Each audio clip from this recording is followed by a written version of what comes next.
Welcome friends, welcome into my YouTube channel English Grammar by Bankar sir. Today we are going to learn a very important grammatical term, that is degree. Degree which is used for comparison. का grammar मध्ये डिग्रीचा उपयोग हा comparison साठी केला जातो.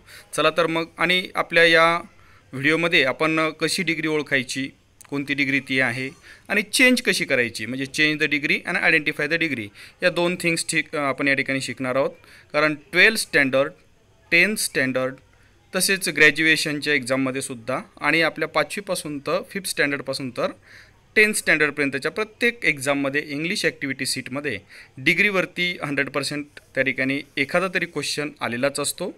तो solve करण्यासाठी आजचा व्हिडिओ तुम्हाला संपूर्णपणे पाहायचा आहे. Then let start. Kinds of degree. तर किती काइंड्स आहेत डिग्रीचे तर बघूयात आपण. Degree is use to show comparison between 2 or more object. का डिग्रीचा उपयोग कशासाठी केला जातो, 2 किंवा 2 पेक्षा जास्त ऑब्जेक्टची कंपॅरिझन दाखवण्यासाठी, तुलना दाखवण्यासाठी डिग्री केली जाते यूज. हे महत्त्वाचं लक्षात ठेवायचं. There are 3 kinds of degree. मग 3 टाइप्स आहेत डिग्रीचे. Which are they? Positive degree. पहिली डिग्री कोणती आहे? पॉझिटिव्ह. Second is comparative. कोणती डिग्री आहे सेकंड? कंपॅरेटिव्ह. आणि थर्ड इज सुपरलेटिव्ह. राहतील लक्षात तिन्ही नावं, सोपे आहेत. पॉझिटिव्ह, कंपॅरेटिव्ह आणि सुपरलेटिव्ह. काही जण याला PD, CD आणि SD असे म्हणतात. तर पॉझिटिव्ह डिग्री, कंपॅरेटिव्ह डिग्री आणि सुपरलेटिव्ह डिग्री अशा 3 डिग्री या ठिकाणी आहेत. मग आता या 3 डिग्री कशा ओळखायच्या तर डिग्री आयडेंटिफाय करण्यासाठी सर्वात महत्त्वाची बाब ही आहे का we have to identify the adjective form. त्या वाक्यामध्ये ॲडजेक्टिव्ह किंवा ॲडवर्बचा कोणता फॉर्म आलेला आहे, त्या ॲडजेक्टिव्ह किंवा ॲडवर्बच्या फॉर्मवरून आपण त्या सेंटेन्सची डिग्री त्या ठिकाणी आयडेंटिफाय करू शकतो. कोणत्या फॉर्ममध्ये ॲडजेक्टिव्ह आलं हे आपल्याला ओळखणं महत्त्वाचं आहे. तर चला आपण या ठिकाणी फर्स्ट डिग्री जी आहे ती आहे positive degree. How to identify the positive degree. तर पॉझिटिव्ह डिग्रीमध्ये ॲडव्हर्ब किंवा ॲडजेक्टिव्ह जे असतं हे ओरिजिनल फॉर्ममध्ये किंवा मेन फॉर्ममध्ये असतं. आणि पॉझिटिव्ह डिग्रीचा उपयोग कुठली कंपॅरिझन नाही तर त्याच्यामधली सिमिलॅरिटी दाखवण्यासाठी, सारखेपणा 2 बाबींमधला दाखवण्यासाठी पॉझिटिव्ह डिग्रीचा उपयोग केला जातो. मग यामध्ये जे ॲडजेक्टिव्ह असतं ते ॲज किंवा सो ॲज. आपण बघितलं सिमिलीमध्ये ॲज असतं ना, हां म्हणजे ते सिमिलर थिंग्स दाखवण्यासाठी पॉझिटिव्ह डिग्रीचा या ठिकाणी उपयोग केला जातो. तर ॲज किंवा सो ॲजमध्ये आपल्याला ॲडजेक्टिव्ह या ठिकाणी दिलेलं असतं. जसं एक्झाम्पल या ठिकाणी पहा, गुड म्हणजे आपण जर पॉझिटिव्ह डिग्रीमध्ये गुड घेतलं तर कसं होईल? ॲज गुड ॲज किंवा so good as. Clever as clever as, so clever as. किंवा ब्युटिफुल ब्युटिफुल ॲज किंवा सो ब्युटिफुल ॲज. एक्झाम्पल आपण वाक्यामध्ये बघू त्याचं, he is as good as I आहे का नाही? ॲजमध्ये आलं आहे good. He is as clever as I, यामध्ये पण क्लेव्हर हे कशात आलं आहे? ॲजमध्ये. She is as beautiful as I, beautiful ॲजमध्ये आलेलं आहे. तर अशा पद्धतीने या ठिकाणी पॉझिटिव्ह डिग्री जी असते या पॉझिटिव्ह डिग्रीमध्ये आपल्याला सिमिलॅरिटी दाखवण्यासाठी ॲडजेक्टिव्ह ॲजमध्ये असतं. 2 बाबींची या ठिकाणी सिमिलर क्वालिटी त्या ठिकाणी दाखवलेली असते. आता सुपरलेटिव्ह डिग्रीची पॉझिटिव्ह डिग्रीमध्ये जेव्हा कन्व्हर्जन होत असतं, ज्यामध्ये एकाची तुलना दुसऱ्याशी नसून एकाची तुलना अनेकांशी झालेली असते. म्हणजे जी एकाची अनेकांशी त्या ठिकाणची जी की क्वालिटी आहे, एकाची क्वालिटी अनेकांशी सिमिलर क्वालिटी दाखवण्यासाठी जेव्हा त्या ठिकाणी यूज केला जातो त्यावेळेला नो अदर किंवा व्हेरी फ्यूनं वाक्याची काय होत असते? सुरुवात होते. म्हणजे पॉझिटिव्ह डिग्रीची सुरुवात नो अदर किंवा व्हेरी फ्यूने केव्हा होते? जेव्हा एकाची अनेकांशी कंपॅरिझन येते. एकाची अनेकांशी काय दाखवली जाते? कंपॅरिझन. पण 2च ऑब्जेक्टमध्ये जर कंपॅरिझन असेल तर नो अदर किंवा व्हेरी फ्यू असतं का? तर नाही. हे लक्षात ठेवायचं. पॉझिटिव्ह डिग्रीमध्ये नो अदर किंवा व्हेरी फ्यूनं सुरुवात केव्हा होते? एकाची अनेकांशी कंपॅरिझन करताना. खास करून सुपरलेटिव्ह डिग्रीचं जे पॉझिटिव्ह व्हर्जन आहे ते करत असताना नो अदर किंवा व्हेरी फ्यू त्या ठिकाणी बिगिनिंगला घेत असतात. तर या ठिकाणी आता पॉझिटिव्ह डिग्री तुम्हाला लक्षात आली असेल कायमस्वरूपी. सगळ्यात महत्त्वाचं पॉझिटिव्ह डिग्रीमध्ये काय असतं तर ॲज किंवा सो ॲज याच्यामध्ये ॲडजेक्टिव्ह किंवा ॲडव्हर्ब त्याच्या मेन फॉर्ममध्ये असतं. ओके. सेकंड आहे पहा कंपॅरेटिव्ह डिग्री. कंपॅरेटिव्ह डिग्री जी आहे तर या कंपॅरेटिव्ह डिग्रीमध्ये आपल्याला लक्षात ठेवायचं आहे ॲडजेक्टिव्ह जे आहे या ॲडजेक्टिव्हला या ठिकाणी 2 पेक्षा जास्त ऑब्जेक्टमधली कंपॅरिझनसाठी वापरलं जातं. त्यामुळं ॲडजेक्टिव्हला जर तो 1 सिलॅबिक वर्ड असेल तर त्याला ER लागतं. 1 सिलॅबिक वर्ड म्हणजेच काय तर ज्याच्यामध्ये फक्त एकच व्हावेल आलेलं असतं त्याला 1 सिलॅबिक वर्ड म्हणतो. 2 सिलॅबिक वर्ड म्हणजे 2 व्हावेल आले असतील तर 2 सिलॅबिक वर्ड. तसा 1 किंवा 2 सिलॅबिक वर्ड असेल तर त्याला आपण ER प्रत्यय लागतो कंपॅरेटिव्ह डिग्रीमध्ये. जसं एक्झाम्पल आहे पहा, फास्ट फास्टर. फास्टमध्ये एकच त्या ठिकाणी व्हावेल आलेलं आहे, वन सिलेबिक वर्ड आहे म्हणून त्याला काय लागलं, ई आर लागलं. लक्षात आलं या ठिकाणी वन सिलेबिक वर्ड असेल तर त्याला काय लावायचा, ई आर प्रत्यय लावायचा. एक्झाम्पल आहे बघा, क्लेव्हर, 2 सिलेबल त्या ठिकाणी आलेले आहेत त्याच्यामुळे क्लेव्हरचं क्लेव्हरर झालं. He is cleverer than I. जर 2 पेक्षा जास्त सिलेबल एखाद्या ॲडजेक्टिव्हमध्ये किंवा ॲडव्हर्बमध्ये आले असतील तर त्याच्या अगोदर मोर घ्यायचं, त्याला ई आर लावायचं नाही, हे लक्षात ठेवायचं. आता हे जास्त कॉम्प्लिकेशन लक्षात ठेवण्यापेक्षा सोप्या भाषेत सांगायचं का, छोटं ॲडजेक्टिव्ह किंवा छोटा शब्द असेल ॲडजेक्टिव्ह तर त्याला ई आर लावायचं, आणि थोडा मोठा शब्द असेल तर त्याला त्याच्या अगोदर मोर घ्यायचं. त्यातले तुम्ही व्हावेल पण मोजू शकता. जर व्हावेल हे 2 किंवा 1 असंच व्हावेल त्या शब्द त्या ॲडजेक्टिव्हमध्ये आलं असेल तर त्याला ई आर लावायचं, आणि जर का व्हावेल 2 पेक्षा जास्त असतील तर त्याला त्याच्या अगोदर मोर घ्यायचं. हे शक्यतो 90% शब्दांमध्ये अशा पद्धतीनं असतं. काही अपवादात्मक वर्डसुद्धा आहेत, तो भाग आपण नंतर पाहणार आहोत. तर अशा पद्धतीनं कंपॅरेटिव्ह डिग्रीमध्ये या 2 गोष्टी लक्षात राहतील तुम्हाला. जर 1 सिलेबिक किंवा 2 सिलेबिक वर्ड असेल तर त्याला ई आर लावायचं, छोटा शब्द असेल तर ई आर लावायचं. मोर दॅन 2 सिलेबिक असेल, मोठा शब्द असेल तर त्याच्या अगोदर मोर घ्यायचं. हे कंपॅरेटिव्ह डिग्रीचं लक्षात ठेवायचं आहे. ओके. आणि जसं एक्झाम्पल सांगितलं पहा, मोर ब्युटिफुल, जसं आपण इथं पहिलं पाहिलं फास्टचं फास्टर झालं, क्लेव्हरचं क्लेव्हरर झालं, पण ब्युटिफुलचं ब्युटिफुलर झालं का, नाही, तर ब्युटिफुलचं मोर ब्युटिफुल झालं. लक्षात आलं या ठिकाणी. तर she is more beautiful than I. तर कंपॅरेटिव्ह डिग्रीमध्ये विशेषणानंतर काय आलं आहे सांगा, अगदी बरोबर आहे, दॅन.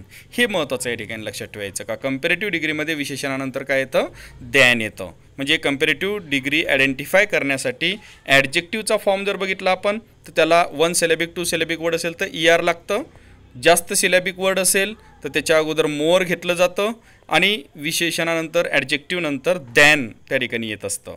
लक्षात आलं. आता जसं आपण पॉझिटिव्ह डिग्रीमध्ये पाहिलं, एकाची कंपॅरिझन अनेकांशी असेल तर त्याची सुरुवात व्हेरी फ्यू किंवा नो अदरने होते. In the same way comparative डिग्रीमध्ये काय असतं, जर comparison between more than 2 object असेल तर त्यावेळेला काय केलं जातं, तर दॅन नंतर त्या ठिकाणी एनी अदर किंवा मोस्ट अदर येतं. म्हणजे दॅन घेतल्यानंतर त्याला एनी अदर किंवा मोस्ट अदर त्या ठिकाणी लावलं जातं. हे कंपॅरेटिव्ह डिग्रीचं वैशिष्ट्य लक्षात ठेवायचं आहे. ओके. पुढची आहे सुपरलेटिव्ह डिग्री. मग आता सुपरलेटिव्ह डिग्री कशी आयडेंटिफाय करायची बघा, तर सुपरलेटिव्ह डिग्रीमध्ये एकापेक्षा जास्त ऑब्जेक्टची कंपॅरिझन असते. म्हणजे एका ऑब्जेक्टची अनेक ऑब्जेक्टची या ठिकाणी कंपॅरिझन त्या ठिकाणी दाखवली जाते. यामध्ये आपण बघतो जसं कंपॅरेटिव्ह डिग्रीमध्ये 1 किंवा 2 सिलेबिक वर्ड असेल तर त्याला ई आर लावतात, तसंच सुपरलेटिव्ह डिग्रीमध्ये 1 किंवा 2 सिलेबिक वर्ड असेल तर त्याला ई एस टी लावतात. जसं फास्टचं काय होईल सांगा बरं मग, अगदी बरोबर आहे, फास्टेस्ट. क्लेव्हरचं क्लेव्हरेस्ट. लक्षात आलं. 1 किंवा 2 सिलेबिक छोटा वर्ड असेल तर त्याला ई एस टी त्या ठिकाणी सुपरलेटिव्ह डिग्रीमध्ये लावलं जातं, जिथं इथं क्लेव्हरचं क्लेव्हरेस्ट केलं आहे. जर मोर दॅन 2 सिलेबिक वर्ड असेल, जास्त सिलेबिक वर्ड असेल तर त्याला आपण काय लावतो, मोस्ट त्याच्या अगोदर घेतो सुपरलेटिव्ह डिग्रीमध्ये. हे लक्षात ठेवायचे, मोस्ट घेतलं जातं मोर दॅन 2 सिलेबिक वर्ड जर का सुपरलेटिव्ह डिग्रीमध्ये ॲडजेक्टिव्ह जर का मोर दॅन 2 सिलेबिक ॲडजेक्टिव्ह आलं तर त्या ठिकाणी त्याला मोस्ट त्याच्या अगोदर घ्यायचं आहे. जसं आपण कंपॅरेटिव्हमध्ये काय घेतलं, मोर, तसं इथे काय घ्यायचं आहे, मोस्ट घ्यायचं आहे. जसं ब्युटिफुलचं काय होईल मग, मोस्ट ब्युटिफुल. अगदी बरोबर आहे, beautiful, most beautiful. She is the most beautiful girl. Okay. अशा पद्धतीने या ठिकाणी आपण सुपरलेटिव्ह डिग्रीच्या फॉर्ममध्ये या ठिकाणी पाहत असतो. आता सुपरलेटिव्ह डिग्री जी आहे, या सुपरलेटिव्ह डिग्रीमध्ये विशेषणाच्या अगोदर द किंवा वन ऑफ द येत असतं. राहील लक्षात.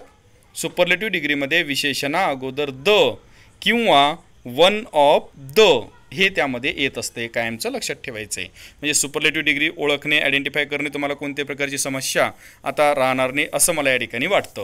म्हणजे बघा, पॉझिटिव्हमध्ये ॲज सो ॲजमध्ये विशेषण येतं, कंपॅरेटिव्हमध्ये ई आर लागतं किंवा मोर लागतं. 1 2 सिलेबिक वर्ड असेल तर ई आर, आणि मोर दॅन 2 सिलेबिक वर्ड असेल तर अगदी बरोबर त्याच्या अगोदर मोर घेतात, आणि विशेषणानंतर दॅन येतं. हे लक्षात ठेवायचं आहे. सुपरलेटिव्ह डिग्रीमध्ये काय असतं, तर सुपरलेटिव्ह डिग्रीमध्ये विशेषण 1 किंवा 2 सिलेबिक वर्ड असेल तर त्याला आपण ई एस टी लावतो. मोर दॅन 2 सिलेबिक वर्ड असेल तर त्याला आपण त्याच्या अगोदर मोस्ट घेत असतो. हे राहील लक्षात. पॉझिटिव्हची सुरुवात अनेकांशी तुलना असेल तर नो अदर किंवा व्हेरी फ्यू न होते. कंपॅरेटिव्हमध्ये अनेकांशी तुलना असेल तर दॅन नंतर एनी अदर किंवा मोस्ट अदर येतं, आणि सुपरलेटिव्ह डिग्रीमध्ये विशेषणा अगोदर द किंवा वन ऑफ द येतं. ओके. या महत्त्वाच्या बाबी, इम्पॉर्टंट पॉईंट्स या ठिकाणी लक्षात ठेवायचे आहेत. आता काही अपवादात्मक सुद्धा ॲडजेक्टिव्ज आहेत. कोणती आहेत मग ती, तर पॉझिटिव्ह डिग्रीमध्ये गुड असेल तर कंपॅरेटिव्हमध्ये बेटर होतं, सुपरलेटिव्हमध्ये बेस्ट होतं. याला काही कोणता रूल लागू होत नाही. बॅडचं ओर्स किंवा ओर्स्ट आहे का नाही, ओल्डचं ओल्डर किंवा एल्डेस्ट, ओल्डेस्ट किंवा एल्डेस्ट, बरोबर आहे. कंपॅरेटिव्हमध्ये ओल्डर किंवा एल्डर आणि सुपरलेटिव्हमध्ये ओल्डेस्ट किंवा एल्डेस्ट. त्यानंतर पुढचा कोणता आहे, वेल, वेलचा यस बेटर बेस्ट, मेनीचा मोअर मोस्ट. आणखी लक्षात ठेवायचं काही वेळेला निगेटिव्ह फॉर्ममध्ये सुद्धा ॲडजेक्टिव्ह कन्वर्जन होतात कळा. तर जेव्हा या ठिकाणी काय जातं कंपॅरेटिव्हमध्ये लेस, तर सुपरलेटिव्हमध्ये अगदी बरोबर आहे लिस्ट, हे त्या ठिकाणी होत असतं. आता या ठिकाणी आपल्याला पाहायचे जर दोनच बाबींमध्ये म्हणजे एकाची तुलना दुसऱ्याशी या टू ऑब्जेक्टमध्येच कंपॅरिझन असेल तर त्यामध्ये चेंज द डिग्री कशी करायची. आता या ठिकाणी एक महत्त्वाचा पॉईंट लक्षात ठेवायचा का टू ऑब्जेक्टमध्ये जर कंपॅरिझन असेल तर ते सेंटेन्स फक्त पॉझिटिव्ह किंवा कंपॅरेटिव्ह डिग्रीमध्येच असतं. ते सेंटेन्स सुपरलेटिव्ह डिग्रीमध्ये असू शकत नाही, कारण सुपरलेटिव्ह म्हटल्यानंतर एकाची तुलना सर्वांशी होते, एकाची तुलना अनेकांशी होते. लक्षात आलं. तर दोन ऑब्जेक्टमध्येच तुलना असेल तर काय होत असतं या ठिकाणी सांगा, फक्त पॉझिटिव्ह किंवा कंपॅरेटिव्ह डिग्री होते. मग अशा प्रकारच्या टू ऑब्जेक्टमधली जी काही कंपॅरिझन आहे ही चेंज द डिग्री कशी करायची, म्हणजे पॉझिटिव्ह वाक्य असेल तर कंपॅरेटिव्ह कसं करायचं किंवा कंपॅरेटिव्ह असेल तर पॉझिटिव्ह कसं करायचं. तर याच्यासाठी फक्त आपल्याला काय आहेत, तीनच रूल या ठिकाणी आपण लक्षात ठेवायचे आहेत. पहिला जो रूल आहे त्यातला ऑब्जेक्टची अदलाबदल, म्हणजेच काय का ज्या दोन बाबी या ठिकाणी दाखवलेल्या आहेत ज्यांच्यामध्ये कंपॅरिझन दाखवलेली आहे कळालं, त्या दोन कंपॅरिझन केलेल्या ज्या ऑब्जेक्ट आहेत किंवा बाबी आहेत त्यांना एकमेकांच्या जागी बदलायचं. म्हणजे पहिला कर्त्याच्या ठिकाणी असेल सब्जेक्टचं ऑब्जेक्ट करायचं आणि ऑब्जेक्टचं सब्जेक्ट करायचं कळालं. ते ॲक्च्युली सब्जेक्ट ऑब्जेक्ट नसतात, ते दोन्ही पण सब्जेक्टच असतात कळालं, कारण ह्या क्लॉज असतात दोन वाक्यांच्या, त्या दोन क्लॉज असतात. तर त्या दुसरी क्लॉज सुरुवातीला आणि सुरुवातीची क्लॉज नंतर असा चेंज त्या ठिकाणी तो असतो. तो ऑब्जेक्टची अदलाबदल आपण ज्याला म्हणतो, म्हणजे दोन ज्या बाबींमध्ये कंपॅरिझन आहे त्यांची अदलाबदल त्या ठिकाणी करायची आहे. पुढचं आहे पहा, वाक्यात जर का नॉट असेल तर ते काढून टाकायचं आणि नसेल तर नॉट घ्यायचं. इथं लक्षात ठेवायचं नकाराचा बदल आहे, म्हणजे नकार असेल तर काढून टाकायचा आणि नसेल तर घ्यायचा. हा अतिशय महत्त्वाचा बदल यातला लक्षात ठेवायचा आहे. त्यानंतर जे ॲडजेक्टिव्ह आहे ते ॲज किंवा सो ॲज काढून त्याला किंवा मोअर घेऊन विशेषणानंतर दॅन लिहावे. म्हणजे बघा या ठिकाणी जर पॉझिटिव्ह डिग्री वाक्य असेल म्हणजे ज्याला ॲज किंवा सो ॲज लागलेलं असतं तर ते काढायचं, त्याला कंपॅरेटिव्ह फॉर्ममध्ये बदलायचं, म्हणजे त्याला किंवा त्याच्या अगोदर मोअर घ्यायचं आणि दॅन लावायचं. आणि जर व्हाईस वर्सा उलटं असेल म्हणजे कसं असेल, जर ते विशेषणाला किंवा मोअर लागलं असेल तर ते काढून टाकायचं आणि ते विशेषण कशात घ्यायचं, ॲजमध्ये घ्यायचं. राहील लक्षात. तीन बदल महत्त्वाचे. ऑब्जेक्टची अदलाबदल बरोबर आहे. दुसरं अगदी बरोबर आहे, नकाराचा बदल, नॉट असेल तर काढायचं नसेल तर घ्यायचं. आणि तिसरं डिग्रीच्या ॲडजेक्टिव्ह फॉर्म बदलायचा. ॲज किंवा सो ॲजमधला फॉर्म असेल तर किंवा मोअर दॅनमधला फॉर्म घ्यायचा आणि किंवा मोअर दॅनमधला फॉर्म असेल तर ॲजचा फॉर्म घ्यायचा. लक्षात आलं. या प्रकारचे हे बदल या ठिकाणी एक्झाम्पल पहा. फर्स्ट एक्झाम्पल आहे Ramesh is as fast as Ajay. मग आता Ramesh is as fast as Ajay या सेंटेन्समध्ये कोणती डिग्री आहे आयडेंटिफाय करा बरं. अगदी बरोबर आहे. नाही, कोणती आहे मग, पॉझिटिव्ह. कशामुळं, ॲज फास्ट ॲज त्या ठिकाणी आलेलं आहे. बरोबर आहे अगदी. तर मग या पॉझिटिव्ह डिग्रीचं कंपॅरेटिव्हमध्ये रूपांतर कसं करायचं, तर दोन ऑब्जेक्ट ओळखा. कोणत्या दोन ऑब्जेक्टमध्ये कंपॅरिझन आहे, बरोबर आहे रमेश आणि अजय. मग यांना एकमेकांच्या जागी बदलायचं, म्हणजे जिथं रमेश आहे तिथं अजय घ्यायचं आणि जिथं अजय आहे तिथं रमेश घ्यायचं. दुसरा बदल, नॉट आहे का या वाक्यात, नाही, मग नॉट आपल्याला घ्यावं लागेल. म्हणजे जे इज आहे त्याच्यासोबत काय घेईल, नॉट येईल. आणि ॲज फास्ट ॲज आहे म्हणजे पॉझिटिव्ह फॉर्ममधला आहे, म्हणजे ॲज काढून टाकायचं आणि त्याला कंपॅरेटिव्ह फॉर्ममध्ये बदलण्यासाठी फास्टला मोअर फास्ट करतात का, नाही, छोटा वर्ड आहे, वन सिलेबिक वर्ड आहे, मग त्याला लावायचं, फास्टर आणि त्यानंतर दॅन. बरोबर आहे. तर बघा, Ajay is not faster than Ramesh. लक्षात आलेत बदल. ओके. दुसरं सेंटेन्स आहे Meena is more beautiful than Tina. कोणत्या दोन ऑब्जेक्टमध्ये कंपॅरिझन आहे सांगा, बरोबर आहे मीना आणि टीनामध्ये. कोणती डिग्री आहे, अगदी बरोबर ओळखलं, कंपॅरेटिव्ह. नक्की ना, यस. कशामुळं, तर मोर आणि दॅन तिथं आलेलं आहे. मग याला पॉझिटिव्हमध्ये बदलायचं आहे, ते मोर आणि दॅन काढायचं आहे आणि ब्युटिफुलला कशात घ्यायचं आहे, ॲजमध्ये घ्यायचं आहे. ऑब्जेक्टची आतला बदल करायची आहे, म्हणजे जिथं मीना आहे तिथं टीना येईल आणि जिथे टीना आहे तिथं मीना जाईल. आणि एक बदल राहिला कोणता, नॉटचा. आहे का नॉट वाक्यात, नाही, त्यामुळे ते आपल्याला घ्यावं लागेल. म्हणजे काय होईल मग, Tina is not as beautiful as Meena. लक्षात आलेत सेंटेन्स सगळ्यांना? हे किती सोपे आहेत नाही? तर खाली काही प्रॅक्टिससाठी सेंटेन्सेस मी या ठिकाणी दिलेले आहेत पहा. त्यामध्ये बस इज फास्टर दॅन ऑटो. सांगा बरं कोणती डिग्री आहे?